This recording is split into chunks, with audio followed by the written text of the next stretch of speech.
Hello, welcome back to the Homeschool Feast. Today's episode feels especially timely as we start the summer. I know many homeschool families are craving something deeper, a slower, richer, more intentional way of living. In a world that constantly tells us to move faster, consume more, stay online, and keep up with the noise, it can feel almost rebellious to slow down, to read deeply, linger over meals, sit outside with our children, notice beauty, and cultivate a home filled with peace, wonder, and connection. And honestly, that's one of the reasons I was so excited to sit down with today's guest. Andrea Burke is a podcaster, Bible teacher, women's ministry leader, and homeschool mom living on a small farm near Rochester, New York, with her husband, children, dogs, ducks, chickens, and a few stray cats. She is also the author of A Bit of Earth and her beautiful new book, The Quiet Resistance, an invitation to slow down and find a richer life. In this conversation, we talk about why stories matter, how history and reading shape the soul, the importance of beauty and wonder in childhood, and how the ordinary rhythms of home life can quietly form our children in profound ways. If you've ever felt the tension between the frantic modern pace and the kind of life you actually want for your family, I think this episode is going to deeply encourage you. So grab your favorite beverage, pull up a chair, and enjoy my conversation with Andrea Burke. Hello, everyone. Welcome to the Homeschool Feast podcast. I'm your host, Julie Ross, and I'm here today with Andrea Burke. Hello, Andrea. Hi, so happy to be here. Yes. And so we are here to talk today about your new book. I love the name of it. We'll dive into it in a second. But before we jump in, can you just give everyone a little bit of background information about who you are and then what led you to write this? Oh, sure. Andrea Burke. I live in Western New York. I'm a mom, a homeschooling mom. I'm actually about to graduate my first senior out of homeschool this year. Congratulations. So It feels so weird. it's surreal. It's definitely a sense of, oh, did I do it? I actually did it. They're going to let me do this. And they're still alive. I'm still alive. That's the real thing. I'm still alive and we still get along. But yeah, so we have a little farm, a mini farm outside of Rochester, and I'm on staff at my church part-time as a director of women's ministry, and I oversee some of our discipleship groups. And yeah, I've been writing books. This is my second book, The Quiet Resistance, which we're going to talk about a little bit today. My first book was A Bit of Earth, A Year in the Garden with God. And I love gardening, and I got to write about it. And it was really fun to talk about different seasons of the garden and how that reflects in our life and our faith and with the Lord and our families. And that was the first book. And then this book, The Quiet Resistance, really is about, I feel like looking around at culture right now, I don't think anyone would say that things are looking awesome in general. And no, culturally, just even the trajectory of society is just, that's not my target. That's not my aim, looking around at society in general. And I just have this feeling of, I don't want to do that. I don't think that the common path of society is where the Lord has called believers to live, in the sense of we shouldn't look like the world. And so when I wrote The Quiet Resistance, it was really this invitation to, hey, let's live a little differently as Christians, or anyone who even wants to, maybe they don't have a faith, but they want to live in a way that is different and they see something compelling about a different way of living. It's an invitation for that. Let's try to walk this way, live this way, slow down intentionally through pretty basic, normal things. There's nothing in this book that is shocking or groundbreaking where you're going to think, oh my gosh, no one's ever said that before. But it's this repeated theme of, hey, this is how we could slow down, and we have for thousands of years, through these things, through relationship, music, looking at the stars, going to church, going for a walk, going to see the world, knowing your neighbors, very simple things, but reminding everyone, like, you can look at the world right now and say, I'm out. Like, I don't want to live that way. Here's another way to live. And so that was where this book started. Yeah, it's kind of like a recipe. Okay, if you want to go off and not feel like you're just consumed with everything that's going on, here's some very simple practices. And I like that because it doesn't seem like it's like this, I have to revamp my entire life and go live on a farm and have chickens. Not the same time. But these are like, okay, these are very simple steps and things that I feel like are doable for everyone. I hope so. I hope someone will read it and that you can go, that thing, I can't do that. That's not for me. But this thing I could start doing today, with maybe even I think there's one chapter where I invite people to cook a meal and have a meal with your family and be intentional about that meal time, or get to know some of the older people in your community or your church, or go for a walk down your street, know your neighbors. Like those are things that you might not be able to do everything in this book, and that's okay. This is more just an invitation to say, hey, these are some ways that we can just change the way our daily rhythms go to re-engage with the world right around us and the people right in front of our faces that we do interact with every day. Yeah, I love that. I Yeah. thought the title was very interesting. It's like an oxymoron because when you think of resistance, you don't usually think of quiet. Usually resistance is very loud. So I know that was intentional. So explain that dichotomy there. Sure. Yeah. I think you're exactly right. Usually resistance is a loud rebellion, but I think that we can live in such a way that draws attention to what's good without making a ton of racket and just living quiet, faithful lives. And that's what I thought of when we worked on this title. We went through a few iterations of it, and this one felt like, yeah, that's what I'm aiming for. That sense of I'm going to live quietly, but I'm pretty obstinate too. I'm going to do this, but I'm going to invite you through just maybe just watching the way I live and saying that is a little different. And I like that. I want to learn more about that, or I want to do something like that. I'm not going to force this in your face. I'm not going to scream it in your face. Yes. I'm going to invite you to come do this with me. Yeah, I love that because it feels very gentle. It feels like an invitation rather than a command or in people's faces kind of thing. And I think that's what the world needs. And that invitation is what draws people to this life that's very holy. I got that from the sense of your book. And I did not know you were a homeschool mom till you hopped on here, but I definitely could tell reading it that you were because I was like, oh yeah, that's how we approach things. Oh yes, that's Charlotte Mason. Okay, yeah, okay, I got it. That was like it aligned so perfectly with my philosophy of education and then what I include in a general feast, the homeschool curriculum I published. So one of the first chapters was about history. And you talk about how we live in like a present tense culture. So what do we and our children lose when we disconnect from the stories that shaped us? Oh my gosh, so much. I just talked to women last weekend about the bloodline of our faith.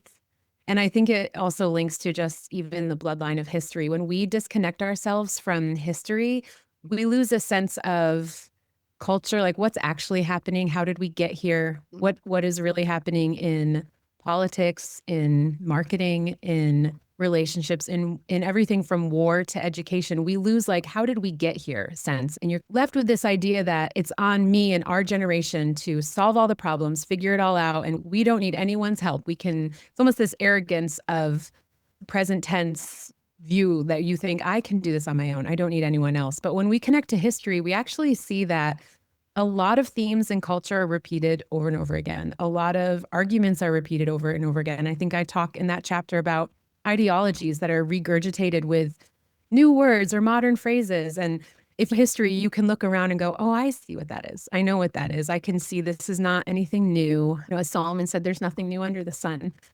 And so when you connect to that, it helps you have a good head on your shoulders about how do I interact with this world now, knowing what I'm interacting with. And I don't have to rely on my own intellect or my own arrogance. I can actually tap into this bloodline of history to say, how did people respond in the past? How did we have these arguments in the past? How did we engage with this in the past? And did it work? Did it fail? Was it something that needs to be done again or not? And then in a good way, we also get that sense of you're not alone. Like you are a part of a whole history of people who have struggled and loved and dreamed. And there's something about that's so beautiful to me because when I look back at even my own family lineage and see people who prayed for me today, who I never got to meet, or maybe they lived in such a way that they passed down a heritage to me that I get to do today, like a skill or something I do in the kitchen that I've learned from them, they learned from. That's a beautiful thing that connects me to this tapestry of history. And it makes it less about me, like less pressure on me to just do it all, get it all right, and figure it all out. It's like, I'm not alone. I'm not alone in present day, but I'm also not alone in history. Yeah, that's really beautiful. And I think we have a similar philosophy of the way that history is often taught is a bunch of information and fact states, and you can't connect to that. So it really ties into your chapter about the power of story because it's the stories of the past that connect us to the past and teach us and shape us, not just information about the past. I actually just came from a global summit in Dallas, and we met at the George W. Bush Presidential Library there. And then we went to the Medal of Honor Museum, which just opened there Oh, wow. by the Cowboy Stadium. Yeah, like I literally got goosebumps. Like just walking through both of those museums and the power of story and what people have gone through and how their families and the challenges that they faced and how they overcame them. And like, it was so moving. And that's what really is so important with history. So let's talk a little bit about my favorite topic, which is reading. History is close second. In our increasingly technological driven society, like we have made reading very utilitarian, very what's the basic information I need. And it's not so much anymore for just the beauty of it. And how have you seen that our culture has shifted, but then why is it so important to be a deep reader? Well, yeah, certainly we've seen our culture shift. Students are coming out of high school now having read maybe one or two books, if they've read any. And I saw you quoted Atlantic article. I reference that all the time. Yeah, it's scary, right? I actually mentioned it at the summit, and they're like global leaders going, wait, I didn't know about that article. I'm like, let me show you the research here. Yeah, it's shocking. And we also have a culture we like quick, short, quotable things. And I'm just as guilty of it. But so if I can share it in a social media post, that might be all people read. That might be the only engagement they have with an article, with a topic of society. Political topic is the headline and maybe a subtitle. People are moving quickly from text to text, but not really engaging with the text, not sitting with the long form articles even, let alone a book. And I feel like we do lose something. I think technology is great. I'm thankful for it. Obviously, you and I get to talk because of technology, but we lose something to even just our brains, like our attention span, when we can't sit with a book and read it. And I notice when like I need to take a break from my phone is usually when I'm trying to read a book and I can tell my brain is like short circuiting. I'm like, oh man, this is bad. I need a break. To sit with literature, honestly, I would say literature of any kind, to sit with it, whether it's fiction or nonfiction, and to be able to get through that initial sense that we feel now, which I don't think a lot of people push through, of, oh, this is boring, or I don't understand it, or what is this doing for me? That sense of I need to accomplish something and I need to keep moving through my day. Books really force us to slow down and to engage with material that we might not ever interact with ever anywhere else, whether that's a belief, a country, a way of living, a person, a personality.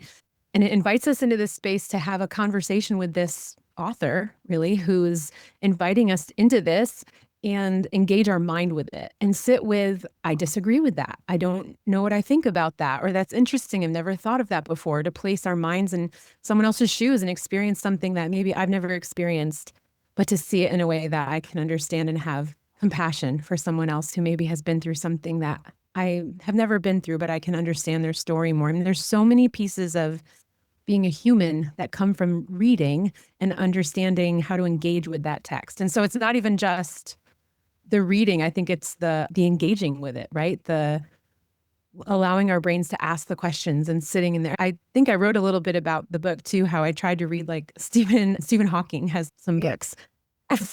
And even there's some I did not finish it.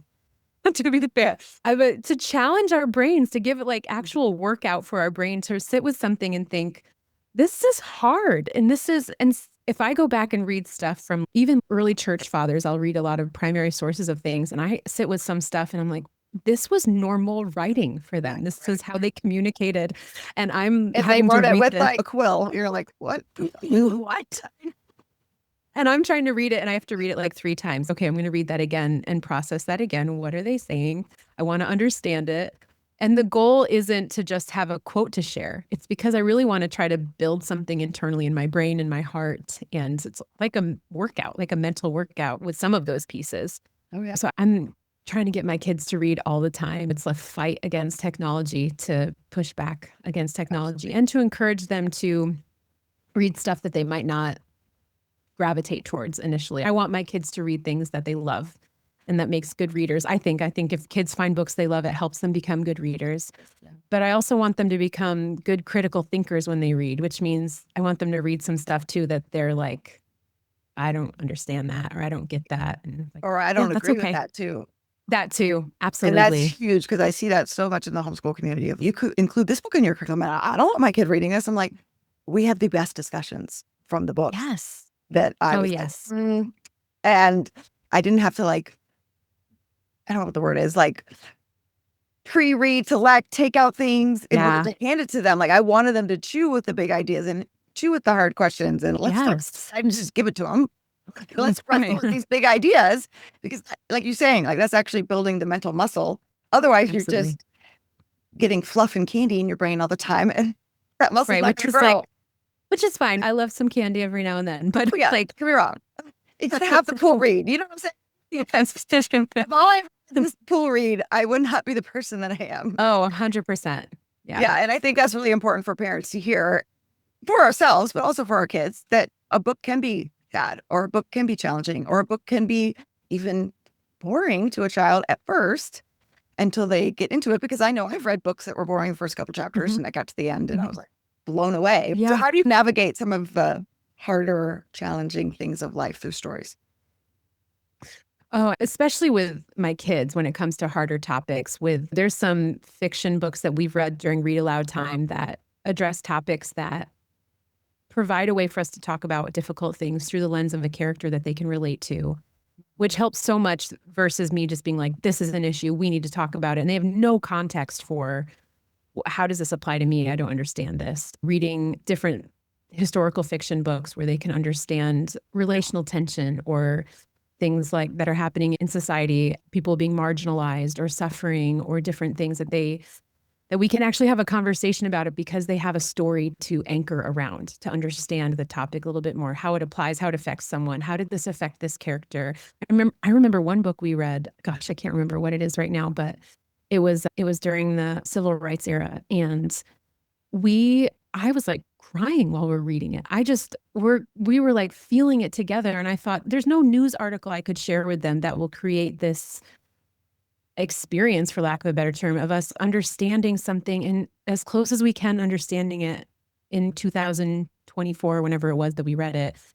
And we're sitting in my living room weeping over this character who is suffering in a way that we might not understand even as white people in 2024, and reading about something we were able to talk about it. And I felt like it was so beautiful to have a moment that we could understand because of story, that otherwise I don't know it would have clicked the same way, even maybe intellectually clicked, but not on an emotional heart level of, I feel like I can see a person here now. I can understand this in a way that I couldn't understand before. Yeah, it was really interesting at this summit. There's many heads of state and different global leaders there.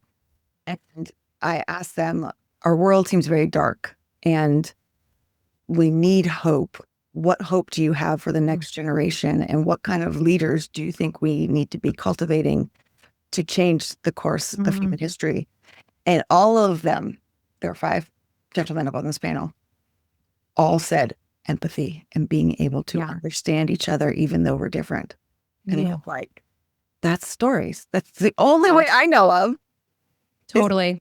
Stories of people that are never going to go to Turkey. Maybe, I don't know, but like, I think kids aren't either, right? But like, we can read stories and we can understand their struggles and what they've gone through and what they're currently going through. But we do that through stories, and that's what moves and shapes our hearts. So I love that you brought that up. I think in the book too, you taught, it was like a story about Anne Frank. Oh yeah, I was just about to say that. Oh, that's one example that was just maddening to me. It was Rose. When I read that story, I was like, I think I'll tell the story. So it was during COVID, and our daughter was home, as everyone was. Before we started homeschooling her, so she was home from public school, and we were trying to figure out what on earth we were doing. And we had a parent-teacher call with this group of parents and talking about their curriculum, and they were reading Anne Frank at the time, or the Diary of Anne Frank. And one of the moms said, it was so shocking. It seared itself in my brain. And then I also don't remember how anyone reacted.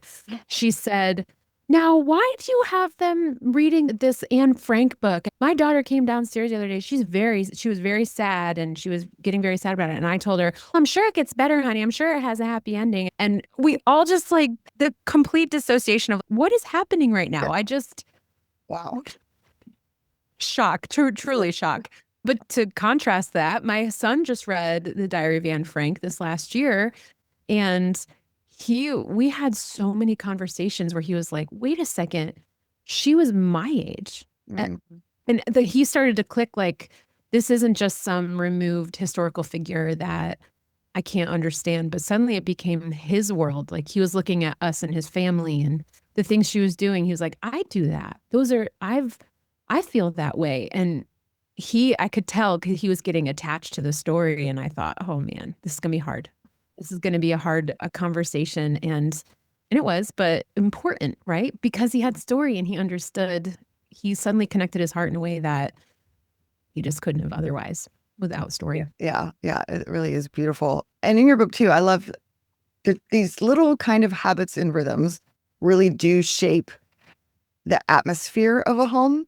And so can you talk a little bit about the importance of home in shaping souls? Oh gosh. I'm the biggest advocate for home. I'm a homebody. I love being home. So I'm going to ring the bell of home. But having a home, a place where you can welcome people into, but first be hospitable toward your family is huge. To practice hospitality towards your family through the things we do for them, right? Whatever it is your home life looks like, but also just to provide a landing place. I tell my kids all the time, this home is not just my home. It's not just your dad's home. This is your home. So I want you to feel comfortable here. I want you to feel like you can make mistakes here and we're going to love you. We're going to help you. This is a place to have bad days. This is a place where you can ask hard things. There's a safety that we can create with home that this world doesn't have a lot of places like that where you can feel completely safe. And I want my family to feel that way. I want my kids to feel that way. But then I want their friends to feel that way. Like I do want our home to feel like if you walk through these doors, if we welcome you through these doors, this is your home. Like you can rest here. A home provides like a picture of God's welcome to us, of just hospitality and kindness and grace and beauty and we try to fill our home with art that we love and the books that we love and the photos of the people we love. Like you can see behind me, like Lots we of plants. love. So many plants and piles of school material. Yes, of course. So my goal with a home, and this is not to knock anyone's personal design style, but my goal of a home is just to feel like we live here. I want you to walk in our home and see the Burkes live here. It's not an Airbnb, right? Oh gosh, no. But I know everyone decorates differently. So like I said, it's not like you have to have a specific style, but to walk in and feel like, oh, okay, I can take my shoes off or leave them on, whatever works for you. But you can feel at home here. We're gonna provide a soft place for you to land here. Mm-hmm. Yeah, that is really beautiful. You also quoted one of my favorite quotes, and it was so funny because I literally read it in your book. And the day before, I had reposted it on Instagram. You know how you always wonder if they're watching you. Like in reverse. So I was like, wait, how does she know that? That's very dangerous. That society where he talks about yes. scene. Like literally that's like what has shaped my whole worldview of education and why I write homeschool curriculum and the philosophy I have, because it was that scene where he's talking about why poetry matters. And it's not just the words and it's not just checking off the box, but actually the beauty of poetry creates a life and it changes us as humans. And so I think a lot of the practices you talk about in your book, being out in nature and being with animals and all those kind of things like that, in music and stories, like all of that beauty and the power of that to shape people as well. So I'm curious, like, were you always like this? Because like, I was like always the kid that like wanted to play by myself in the backyard, like looking at weeds and thinking they were flowers, things and stuff, and singing, making up songs. And I used to write poetry as a child, and everyone thought it was just weird. Or as something that you've grown into as an adult. I know I was definitely the weird kid. I wrote poetry as soon as I learned how to write. I was writing poems. I have some really bad poems in a binder somewhere in my house. But I remember growing up, I would make up my own languages and speak them to everyone in my family, and they would just be like, "Oh, okay, Andrea, yeah, that's very cute." And that we lived up on this mountain in it was an old town. So we had these stone walls that were built, I guess, during the Revolutionary War. It was in New York.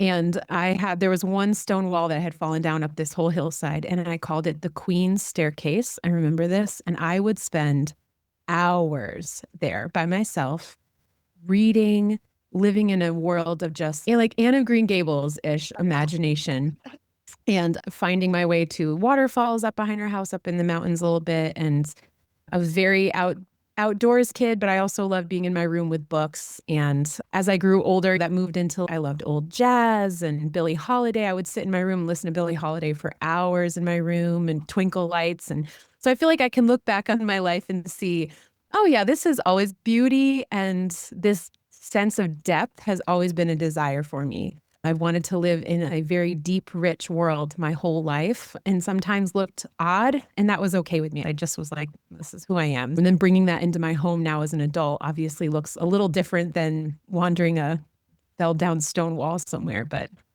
Right. it's all still there. I think there's a part of us as moms, especially homeschool moms, and we get so busy with all of the demands and needs of our children and the demands of school and running a house, that we put ourselves in the back burner again. And that beauty and that sense of wonder and that joy for our imagination and stories and all of those beautiful things kind of gets locked up in a way. And did you struggle with that as a mom, or were you keeping these habits and these practices from your childhood on? I've definitely struggled. I've had to try to remind myself in different seasons. I've kept a list of things that I know bring me back to life in that way.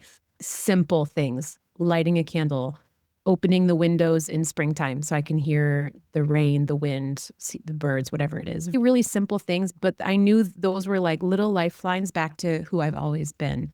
Reading poetry. I keep a stack of poetry books really close by so I can grab it, read a poem, and it does something for me. So yeah, I've had to fight for it and remind myself of who I am again and again. And there's that quote, again, here I go quoting things making their way around the internet, but it's, do you remember who you were before the world told you who you should be? And I do think that there's so much of our childhood that is good. Hopefully for a lot of people, they have some pieces that they can look back and say, regardless of this and that and the other thing, I can see who I am and we can pull those things out as an adult now and see what was good, what's worth keeping, and who do I still want to be. Motherhood has the potential to numb you from being a person. Yep. And I think it's really important for our kids that we don't let that happen. And I'm the biggest advocate for pouring your heart and life out for your kids. I think that's important. Your kids need you to show up for them, but they also need you to show up as a healthy mom. Not as a person, human. so human. And so there's plenty of things I still do, that like drawing and painting and songwriting, that my kids know mom's doing that because that's mom, and mom has to do that for herself. And I'll tell them like, oh yeah, guys, I have to do this. I put myself in timeout because I'll be like, mom needs time. I'm going to go in my room and I'll be back in 15, 20 minutes sometimes. But especially when they were little, I put myself in timeout a lot. But I needed to maintain that for them so that I could lead them in the way of beauty and show them how to be a person that my daughter's almost 18.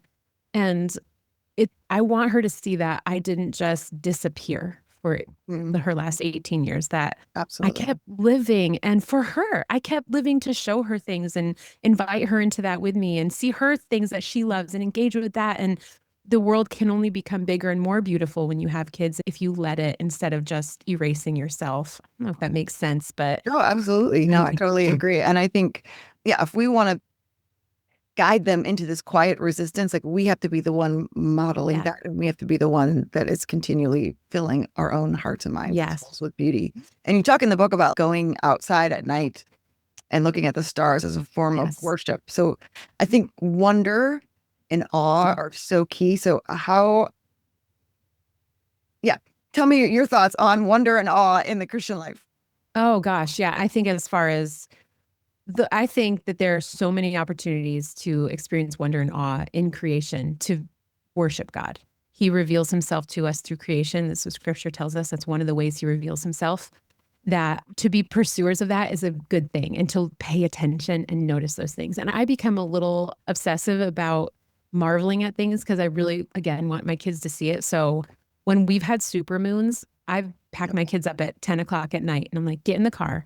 Yeah. We're going to go chase the moon until we see it rising. And I want you to feel that feeling. And I'm going to put on a song that also gives you that feeling. Like, I'm going to create this moment because I need to stir something up in you that goes, whoa.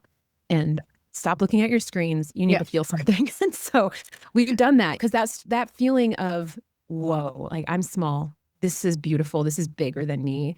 I think that happens, or can happen, in worship at church if we let ourselves behold God and the cross and the gospel, like those beautiful things, beholding Christ. If we can truly behold him, hopefully we start to feel small and have that sense of, whoa, like, I'm humbled by this. I'm aware of how small I am and yet how huge this is for me. And I just think that between beholding Christ and beholding the revealed nature of God through creation, we have plenty of opportunities to sit back and marvel.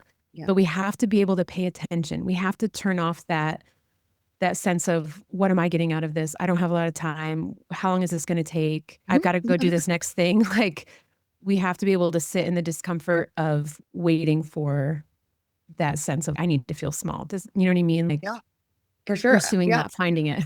I actually had a mom the other day. She was sharing that her and her kids, they were leaving the library and she was thinking about like all the different errands they had to run. And her son's, Mom, come here, you have to see this. She was like, and she goes over and it was like this ant pile. Kids just sat there for what felt like forever in silence, just watching the ants. And yes, we need to see these things that are so big and so marvelous, but we also need to notice the really tiny, small things. Yes. Because God's in those details too. And just have all for these ants are amazing. They can live like how many times their butt and they're doing. It's so true. Yeah. Gardening has taught us that when we are like paying attention and looking at the butterflies or looking for praying mantis egg sacs so we can see baby praying mantises when they come out. Or last year we had a little nest of, I can't remember what kind of bird they were, but they were nesting in our oregano, and we would go out every day and kind of peek back and be like, oh, the eggs haven't hatched yet. But to be able to pay attention and see those things and marvel at the wonder, the creativity, the beauty, the color, the texture, I try to help my kids, at least, but I do identify all those things. Look at the spots. Look at the perfect shape of that nest. Look at how perfectly they're covered, and the smell of the oregano as you pull it back. Like, those moments take us right into that moment together. Like, we can be present, grounded, looking at something, marveling and seeing the beauty of it. And again, feeling small. Like, I couldn't have created that. I didn't make this happen. I didn't build that anthill. I didn't make the moon rise. I didn't give these birds a nest. Like, God has written all of this so that we can step back and look and be amazed at what he's done and who he is. Yeah, it's really an amazing opportunity that we actually have as moms, especially as homeschool moms, for all of these moments. And it's not just like, how do I get through the day and make sure I covered my whole curriculum this year? Right. Because it's even humanly possible. I'm not sure. And I write the curriculum. I tell people, my customers all the time, I'm like, I write it. I've never completed all of it. Don't feel any pressure. I was supposed to say, please say no, because it's almost May. And we get to experience it again through the eyes of a child. And you talk in the book about it. Part of the quiet resistance is spending time with children. Some of us are probably like, too much time with my children. I need to be quiet by myself. That's right. There is a balance. Let's just be honest. But we get to have such an amazing experience that other people don't, to savor and fill our lives and our homes with all this beautiful, rich goodness all the time. And it really is an amazing privilege. So to wrap up, if there's parents who are like, yeah, this sounds really nice and beautiful and like all Charlotte Mason-y, but I don't live in Victorian times and I actually have to get this done. It all comes down to time. I'm sure you've heard this a million times, right? Yeah. Where do I find time for all of this? That's Yeah. I think it starts with realizing you're not biting off more than you can chew. It's, what is that old saying? How do you eat an elephant? One bite at a time. I start where you can. If you really are interested in living a little differently, then start with one thing. Introduce one thing into your daily rhythms that you could do. Light a candle at dinner. Stop at night to go out and look at the stars when you can this summer for 5 minutes with your kids, maybe once a week. Maybe you pick one night we're going to look at the stars tonight. spend time with history for 10 minutes a week, read a book or watch a YouTube video about something that engages create your brain, or learn about your family history. There are ways we can do these things in really small ways without feeling like you have to do all of it all at once right now. And that's part of our culture's problem is we think, I want to do all of it right now, like immediately. We have to learn these things, right? And part of that quiet resistance is saying, I have a lifetime to learn this. I'm a lifetime to walk this path. I want to be faithful with it. I want it to last. I want it to stick. So I've got to start with small things. And hopefully in each chapter, you can see there are small ways that you can do that. Maybe you can't take care of chickens, but you can pay attention to caring for the butterflies out your window, or go to the zoo and appreciate what conservation is happening through the zoo, or go fishing and say a prayer for those who restock the streams and the ponds. Like even that alone helps quiet down our sense of this is all about me. I've got to make this about me. You can do small things that really have big changes as they add up over time. Yeah, like those tiny little grains of sand. Yeah. Creates the difference. It's not like a complete overhaul. If you're looking at all the, and I love how each chapter is like its own little mini, and they're very small and they're very intentional. So again, it doesn't feel like it's completely overwhelming. If you were looking at those, do you recommend that people read the whole thing and then go, okay, like this one seems the most doable? Or is it like, I'm reading through them and this is tugging at my heart and I need to do this? Yeah, I would say follow your heart. I would say if you're reading one and you're like, I agree with all this, Andrea, but this one is the one that I feel like I need to jump in on, then jump in there. I don't think you need to, I don't even no order. No, you don't need to start at the beginning of the book. You can look at the table of contents and be like, that chapter is calling to me right now. I'm going to sit with that and maybe go through it and then come up with some creative ways that you might start implementing that in your world. I live in New York in a different climate than some people reading this book. And so I don't expect people to read this and be like, copy paste. This is exactly how it's going to work for me. Find a way to create your own quiet resistance right where you live, with the people you live with, the home you have, the world around you. But start what brings you passion. What stirs your heart up to joy that you could say, I can do that. Yeah. What are you hoping, and then we'll wrap up here. What are you hoping after someone reads this that they'll take away the most? That's a good question. I think I would hope that someone who reads this walks away feeling like they're not crazy for wanting to live like this, that they are in good company with people around the country, around the world, who are trying to live a little differently, and that they're not crazy for saying, I do want to stop living this way. I do want to stop filling my world with just repeat stuff that I don't actually want. Like that they feel supported in stopping the rat race, stopping the mental rat race, the noise, the chaos, the panic, and realize that they have permission and an invitation to quiet down. And that's okay. That's not giving up. That's not failure. That's not weird. It might be weird for some people, but there are lots of us who are like, we don't want to do that this way anymore. And so that they are joining in a friendship of people who feel like we want to have a quiet resistance, and we'll recognize each other when we see each other. Like, we know, oh, I see you. I see what you're doing. And it's a beautiful thing. So they're joining a community in a way. They're not alone. So that would be my hope. Yeah. Yeah, that is really beautiful. And I'm sure that is a big struggle for people, because not everyone has that community in real life, because you might be a part of a community that is very pressure filled and you feel like you have to keep up with the Joneses and your life has to be so busy and you have to be involved in all these things because Susie down the street is involved in all these things. And look at her child. The world, that comparison is fierce, right? Yes. Yeah, that's a whole other topic, right? Yeah, right. When you're quietly resisting, that makes other people uncomfortable. Yeah. And they're going to let you know that they don't like it. They think you're weird or crazy. And were you just blessed that you also had this people, or did you make your tribe? You know, my tribe has changed over the years through different seasons, and I've learned to keep an open hand with relationships. People come and go, they move, they go through different things. And I've learned to have grace for everyone in their different seasons. We've had seasons of really amazing homeschool communities. We've had seasons where I feel like I'm the only one and I just don't fit in. Haven't found my people. And same with like church communities or just long-term friendships. Friendships change, people change. And so I think that I have a couple people that are my like anchor people that I've had for a long time. And I've learned to keep an open hand with everyone else. And that to be myself consistently everywhere I go is the best thing I can possibly do, because the right people, I find the right people and I connect with those people. And I've been through seasons of trying to become a certain type of homeschool mom to fit Oh, in yeah, with, girl, yeah. it's like, can't do it. I can't keep up. And as it turns out, there's a lot of other homeschool moms like me who feel like I do. And that's okay too. Like there's different types of mothering. There's different kinds of friends. I think that social media especially gives this impression that people who are happiest have this huge tribe and they support them no matter what. They're always there for them and they never have fights and they're always there and they understand each other perfectly. I don't think that's actually as common as social media would have you believe, especially like in women's ministry at my church.